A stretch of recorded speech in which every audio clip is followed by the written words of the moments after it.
A paz do Senhor Jesus, a todos os irmãos, sejam bem-vindos a mais um vídeo do nosso canal. É sempre bom tê-los aqui, saber que existem pessoas interessadas em conhecer a palavra de Deus. Eu costumo dizer que essa é a mais importante decisão de toda a nossa vida, porque todas as outras ciências elas são passageiras de certa forma, mas a ciência e o conhecimento de coisas eternas, de coisas espirituais, acerca do nosso Deus Criador, produz frutos para toda a eternidade. Então eu considero o conhecimento mais precioso que existe, né? E isso tem a ver com o tema do nosso vídeo, tem a ver com a nossa consciência, com o nosso culto racional, com a nossa adoração. Amém? O tema do nosso vídeo é a marca de Deus e a marca da besta.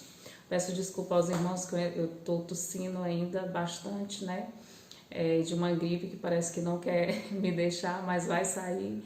Em nome de Jesus, essa não é a nossa preocupação, né? Nossa preocupação é pelejar pelo caminho reto do Senhor Jesus, né? E o restante Ele toma de conta.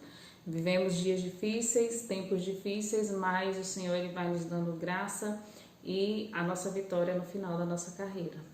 Amém? Então, explicando aos irmãos que esse é um vídeo, continuação. Para você acompanhar todo o nosso raciocínio, você precisa assistir o vídeo 1.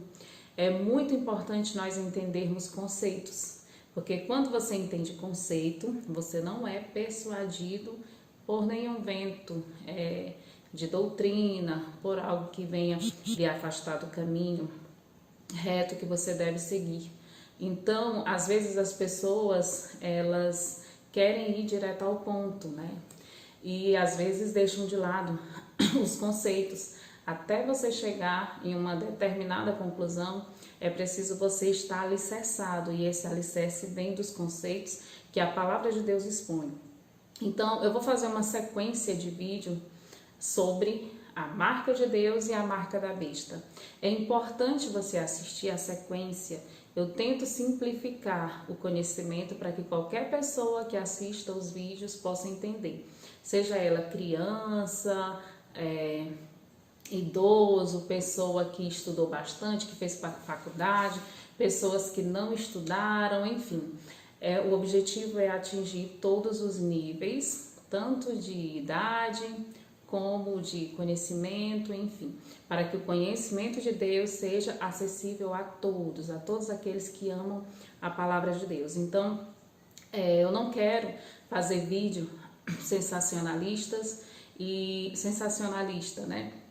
E vídeo que venham, de certa forma, lhe dar apenas um resumo, né? Uma definição para você. E a partir desse vídeo a pessoa lhe dá uma definição e você precisa aceitar aquilo como verdade. Eu não quero fazer assim. Eu quero que você acompanhe comigo o raciocínio, aquilo que a palavra de Deus expõe. Até quando a gente concluir o raciocínio nesses vídeos, você seja capaz de identificar na sociedade, nas notícias, em uma propaganda, em um filme, em uma pregação, em uma conversa, ou seja, em qualquer âmbito, em qualquer lugar que você tiver, em qualquer ambiente você seja capaz de identificar o que é a marca de Deus e o que é a marca da besta. A marca de Deus e a marca da besta não é algo para um tempo determinado, ela esteve presente ao longo de toda a história da humanidade. Mas existem peculiaridades para cada tempo. E eu quero que você cresça comigo no conhecimento da palavra do Senhor, entendendo os conceitos, para que você saia dessa sequência de vídeo apto para identificar, né, a marca de Deus e a marca da besta, e assim você possa se proteger contra o engano e que também você possa preservar a sua coroa, a sua salvação, protegendo a sua mente com o capacete da salvação. Amém? Então, sem mais delongas, vamos ao nosso vídeo. E nós vemos no vídeo anterior, eu disse que é uma sequência, né? Esse é o vídeo 2, que a marca de Deus ela está declarada, e no vídeo 1 a gente tem toda os textos bíblicos que nós apresentamos para fundamentar o que nós estamos dizendo, né? Em resumo, a marca de Deus, ela é identificada, e nós estamos tratando nesses 2 vídeos apenas da marca aqui na testa. Não chegamos ainda na marca na mão, o que ela significa. Vamos por etapas e nós vamos construindo o nosso conhecimento, né? Então nós aprendemos que a marca de Deus, ela na testa, né? Ela está identificada pela instrução que você recebe dentro da palavra de Deus. Ou seja, quando você recebe instruções na palavra de Deus, né? Então você está ali selado e marcado por Deus. Este é o resumo sobre a marca de Deus do vídeo anterior. A marca da besta é o oposto, né? Só que existe uma diferença, porque a marca de Deus, ela é um caminho estreito, né? Você só tem uma fonte, é só por ela, é um caminho reto e pronto, né? Você recebe instruções na Torá, que é a lei de Deus, a lei dos profetas, né? E o Novo Testamento, né? A Torá está no Antigo Testamento e o Novo Testamento vem confirmar, né? Vem validar tudo aquilo que está escrito na Torá, né? Então, nós costumamos falar que são sombras, a antiga aliança, e a nova aliança é realidade, sombras e realidade. Então, eu acho que isso ficou bem claro. Não há nenhum bicho de 7 cabeças. Os homens é que às vezes complicam as coisas, mas a verdade de Deus, ela é simples e ela é para todos, tá? A marca de Deus, ela tem, a marca da besta, aliás, ela tem uma diferença, porque ela é um caminho mais largo, né? Você pode ser instruído de diversas fontes, né? Através da ciência, até mesmo através da religião. Eu quero bater muito nesse ponto, porque muitas pessoas acham que por estarem dentro de uma igreja, indo para uma igreja, ouvindo pregações, elas estão isentas da marca da besta por ter essa atitude. Isso é totalmente enganoso. É um pensamento enganoso. Isso nós vemos ao longo das escrituras, né? O maior exemplo que nós temos, que ninguém consegue contestar, é que os doutores da lei, na época que Cristo veio, que eram os sábios da época, eram as pessoas que socialmente eram conhecidas por serem guardiões da verdade, né? Então, socialmente eles eram conhecidos como os sacerdotes, né? As pessoas que tinham ali um preparo para instruir o povo. Eles eram, de fato, assim, como se fossem os guardiões da verdade, né? Até me lembrei aqui de um episódio nas Escrituras em que Cristo cura um cego, e mesmo recebendo a cura, ele teme os fariseus e, de certa forma, ele denuncia Jesus, né? Eu vou ver se eu consigo colocar a descrição dessa passagem aqui para vocês conferirem. Isso só para a gente ter uma noção de como socialmente, né, os escribas e fariseus, as pessoas que estavam lá na frente no templo, eles tinham um poder sobre a mente das pessoas. No entanto, o Cristo, o Filho de Deus, disse que eles eram filhos de Satanás, né? Que eles tinham por pai ao diabo. Então, só para a gente ter, para a gente ilustrar, abrindo esse parênteses, que nem sempre você está dentro da igreja, você está dentro de um sistema religioso, significa que você está livre da marca da besta, porque ali na sua consciência você está recebendo instruções de Deus. Então, tenhamos muito cuidado com isso. Porque a marca da besta, ela age com engano, né? Isso é bem claro em Apocalipse, e ela vem de diversas fontes, tanto, como eu já disse, da ciência, da religião, às vezes na escola, na faculdade, nas notícias, na filosofia, enfim. Como que nós conseguimos identificar isso? Quando nós conhecemos a verdade. Se você maneja bem a palavra da verdade, então dificilmente você vai ser enganado, você cairá no engano, dificilmente, tá certo? Então, eu vou deixar somente assim uma luzinha de alerta para você meditar, né? Porque com essa sequência de vídeo nós queremos ir, de certa forma, por mais que o conteúdo seja um pouco extenso, não é um vídeo curto, porque para a gente aprender conceitos a gente precisa de ir por partes, então preparem vídeo para quem realmente quer entender, para quem quer desprender tempo com esse conhecimento, ok? Então, uma luzinha alerta, se você não lê a Bíblia, se você não tem interesse de ler as Escrituras, se você acha que é um assunto, pode ficar para o segundo plano, porque você tem muitos projetos na vida, você tem muitos sonhos e você tem pressa, você tem algo que você precisa cumprir, né? Então você deixa o estudo da palavra de Deus em segundo plano. Ou se às vezes você está tão apavorado com o bramido das nações, né? As notícias que estão acontecendo, tudo que está acontecendo no mundo, todo esse caos global, né? Que nós estamos vivendo, todos nós habitantes do planeta Terra, em algum lugar nós estamos sendo atingidos por esses problemas, né? Que a Bíblia fala em linguagem profética, o bramido das nações, ok? Então, se você está muito preocupado com isso também e está deixando o estudo da palavra de Deus em segundo plano, porque você acha que já não precisa mais, que você já sabe tudo que precisa fazer, já sabe o principal que você precisa saber, então você já tomou uma decisão, você já tem um cronograma a seguir, então você vai deixando o estudo da palavra de Deus de certa forma em segundo plano, você está preocupado com sobrevivencialismo e muitas outras coisas, né? Isso é só exemplo, você pode levar para vários pontos da sua vida.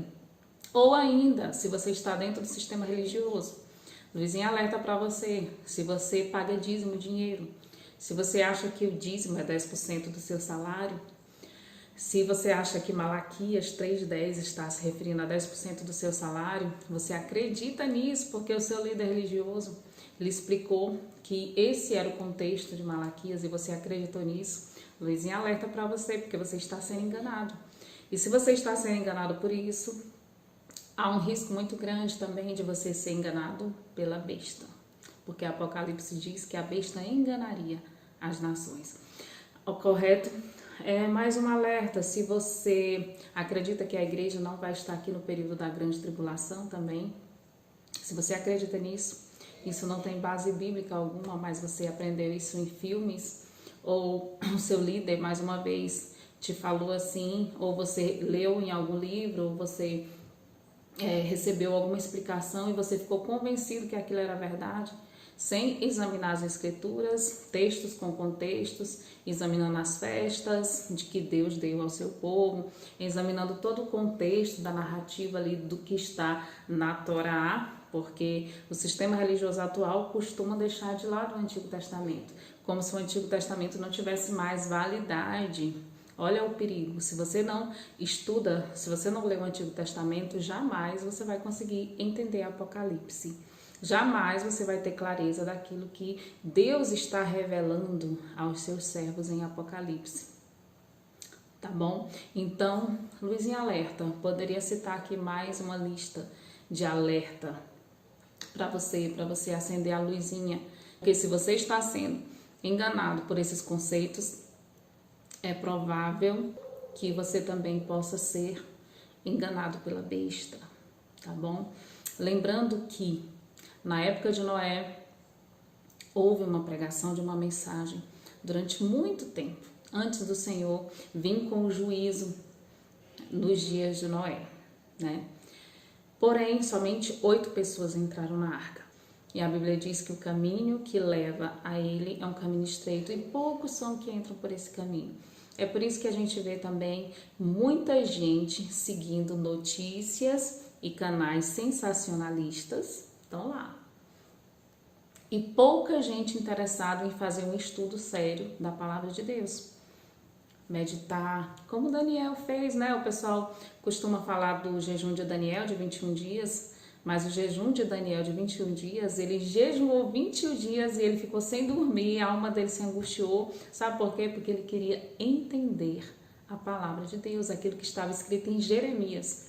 Ele fala lá, você pode conferir lá no livro de Daniel, qual foi o motivo do jejum de Daniel de 21 dias. Hoje em dia, a gente vê muita gente dizendo que está fazendo o jejum de Daniel. mas eles estão fazendo jejum de Daniel para receber de Deus alguma bênção, um emprego, um carro, sei lá, uma promoção, alguma coisa. Não tem nada a ver com a palavra de Deus. Daniel queria conhecer, entender a palavra de Deus, e as pessoas hoje fazem o jejum de Daniel para receber bens materiais, né? Então, são coisas que nós precisamos ficar alertas. Vamos começar lendo aqui a palavra de Deus que está aqui em Efésios 4:3. Efésios 4:3 vai nos falar do selo de Deus, que é a mesma coisa da marca de Deus, né? Gente, me desculpem mesmo pela tosse, mas é uma alergia, uma coisa que, se eu for esperar passar isso, eu não gravaria vídeo, né? Então, vou fazer assim mesmo. Eu espero que os irmãos foquem na mensagem. E diz assim, Efésios 4:30. E não entristeçais o Espírito Santo de Deus, no qual estáis selados para o dia da redenção. Então, aqui Efésios está dizendo que o Espírito Santo de Deus é o nosso selo, né? E não entristeçais o Espírito Santo de Deus, porque no Espírito vocês estão selados para o dia da redenção. Em outras palavras, é isso, tá bom? Porém, Isaías 11:2 vai explicar mais claramente o que o Espírito de Deus faz, certo? Isaías 11, versículo 2 diz o seguinte: e repousará sobre ele o Espírito do Senhor. Aí vai dar as características do Espírito do Senhor. Olha só, o Espírito de sabedoria e de entendimento, o Espírito de conselho, nós damos conselho com o nosso entendimento, com a nossa sabedoria, e de fortaleza, ou seja, de proteção. Fortaleza significa proteção, né? Como o capacete que nós temos aqui na mente, que é a nossa proteção, o capacete da salvação. O Espírito do conhecimento, tá aqui de novo, e do temor do Senhor, tá aqui de novo, porque acho que é Provérbios que vai dizer, se eu não me engano, que o temor do Senhor é o princípio da sabedoria. Então você vê que o Espírito do Senhor está totalmente ligado com aqui, certo? Vamos lá ver outro texto interessantíssimo em Apocalipse 13, versículo 18. Vamos ler o versículo 18. Aqui há sabedoria. Aqui há sabedoria. Aquele que tem entendimento, calcule o número da besta, pois é número de homem, seu número é 666. Muito famoso esse versículo, né? Mas lembrando que só calcula o número da besta aquele que tem sabedoria e entendimento, ou seja, aquele que tem o Espírito de Deus. Esse consegue calcular. Apocalipse 19, nós vamos ler aqui, versículo 11, 12 e 13. E diz o seguinte: e viu o céu aberto, e eis um cavalo branco, e o que estava sentado sobre ele chama-se Fiel e Verdadeiro, grave isso, e julga e peleja com justiça. Está falando de Jesus Cristo, quando ele vier julgar as nações, né?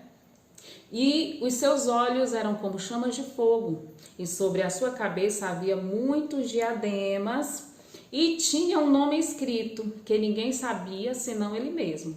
Ele diz isso, mas no versículo 3 agora ele vai dizer qual é o nome que ele tinha. E estava vestido de veste tingida em sangue, muito profundo, mas não vamos comentar agora. E o nome pelo qual se chama, olha só o nome pelo qual Jesus se chama, né? E que em cima diz que ele tinha um nome escrito que ninguém sabia senão ele mesmo. Mas no próprio Apocalipse revela o nome, né? Tanto aqui como em outro versículo mais na frente, não estou lembrando de cabeça qual, mas em Apocalipse, na sequência, se você ler, você vai achar. Que diz o seguinte, vamos lá, versículo 3 de novo. E estava vestido de veste tingida em sangue, e o nome pelo qual se chama é a palavra de Deus. Então, o nome de Jesus, o nome que ele tem escrito é a palavra de Deus. E outra coisa interessante que eu pedi para vocês gravarem aqui no versículo 11, porque aqui no versículo 11 dá a característica de Jesus, né? E o que estava sentado sobre ele, sobre o cavalo branco, chama-se fiel e verdadeiro, dizendo que o nome de Cristo é fiel e verdadeiro, certo? Em Apocalipse 21:5, olha só o que vai dizer.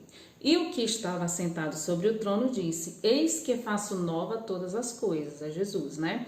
E disse-me: Escreve, porque estas palavras são fiéis e verdadeiras. Ou seja, você vê que Cristo se confunde com a palavra? Eles têm a mesma característica. Tem muitas pessoas que dizem: Jesus é meu salvador, isso para mim me basta. Mas às vezes a pessoa não está nem ligando para a palavra de Deus. Às vezes quando chega temas polêmicos, né? Que não existe nada polêmico na palavra de Deus. São os homens que polemizam, né? As coisas. Então as pessoas muitas vezes elas não querem se meter em discussões, que não há nada demais com isso. Discussão não é a mesma coisa de brigar. Então ela diz: Jesus já me salvou, eu sei que Jesus é o Salvador, isso me basta. E não aprofunda naquilo que Deus escreveu. Como se Deus escrevesse coisas inúteis ou coisas vãs ou coisas que não são necessárias a gente saber. Tudo que está escrito na palavra de Deus é estritamente necessário para o nosso conhecimento dele, para o nosso culto racional, para uma verdadeira adoração. Então você vê, Cristo tem a mesma característica da sua palavra. Eles se confundem, sabe por quê? Porque ele é o verbo.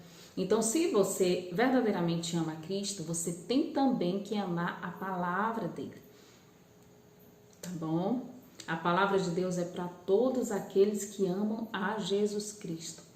Tá bom? Então, esse é os textos que nós queríamos iniciar o nosso vídeo, tá bom? E só para confirmar para vocês, continue acompanhando que aqui eu vou dar uma informação muito importante, que vai ajudar muito na sua decisão, vai ajudar muito na formação de como você percebe o mundo, ou seja, na sua cosmovisão, né? Então, para confirmar que isso que está aqui é extremamente importante e tem resposta, eu vou passar um vídeo aqui para você ver o que os homens descobriram que acontece com a nossa mente quando nós exercemos a nossa fé. Excuse me, on the left over here we have individuals who are religious fundamentalists, religious fanatics, and this is the expression, RT-PCR, real-time PCR expression of the VMAT2 gene. Over here we have individuals. So let me complete. So over here we have individuals who are not particularly fundamentalists, not particularly religious, and you can see there's a much reduced expression of this particular gene, the VMAT2 gene. Another evidence that supports our hypothesis for the development of this approach. What you see here is by spreading this virus, we're going to eliminate individuals from donning on a bomb vest and going into a market and blowing up the market. So our hypothesis is that these are fanatical people, that they have overexpression of the VMAT2 gene, and that by vaccinating them against this, we'll eliminate this behavior. So we have some very, very remarkable data in this next slide. Here we have two brain scans. These are fMRIs. These are two different individuals with different levels of expression of VMAT2. On top is an individual who's a religious fanatic, an individual, and we've repeated this numerous times, that has high levels of VMAT2. Now, this individual down here who had low levels of the VMAT2 gene, this individual would self-describe as not particularly religious. In each case, these individuals were read a religious text. This individual lit up the right middle frontal gyrus, shown here, and that's a part of the brain that's associated with theory of mind, It's a part of the brain that has to do with intents and beliefs and desires. In contrast, in marked contrast, here's an individual who would not particularly self-describe as religious, and when they're read a religious text, what you see is that this part of the brain called the anterior insula lights up. This is a part of the brain that's associated with disgust or displeasure on hearing something. So you're suggesting I take a CT scan with me when I'm evaluating people to determine whether I put a bullet in their head? So the data that I'm presenting here supports the concept that we're proposing, and I think that we would not propose to do CT scans or fMRIs on individuals out in the hinterlands of Afghanistan. The virus would immunize against this VMAT2 gene, and that would have the effect that you see here, which is it's essentially to turn a fanatic into a normal person. And we think that will have major effects in the Middle East. How would you suggest that this is going to be dispersed, the aerosol? Well, so the present plan and the tests that we've done so far have used respiratory viruses, such as flu or rhinoviruses, and we believe that that's a satisfactory way to get the exposure of the largest part of the population. Most of us, of course, have been exposed to both of those viruses, and we're quite confident that this will be a very successful approach. This is fascinating. What's the name of this proposal? Yeah, so the name of this project is FunVax, which is the vaccine for religious fundamentalism. And you have a proposal already? The proposal has just been submitted, and I think that the data that I have shown you today would support the development of this project, and we think it has great promise.